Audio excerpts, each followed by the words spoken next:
Frederic Chopin was one of the great composers of the 19th century. He was often described as quiet and reserved. His lover, George Sand, was not. First, George Sand was a woman.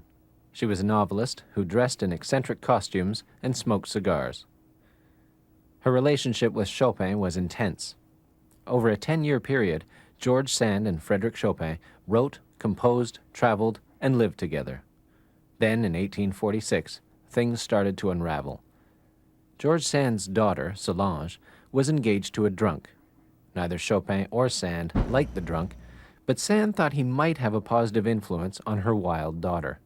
Chopin, who'd always had a soft spot for Solange, disagreed and stayed away from the wedding. Shortly after, Solange and her new husband came to stay with Sand in her country home.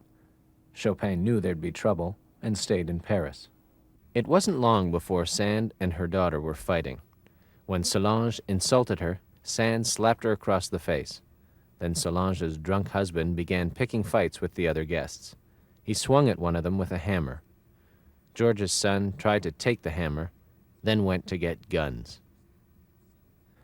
Thankfully, the local priest came by with a friend. They managed to subdue the drunk husband and disarm George's son.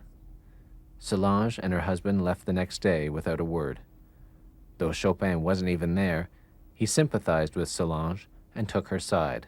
For Sand, this was the final nail in the coffin, and soon after, she ended her long relationship with Frederic Chopin.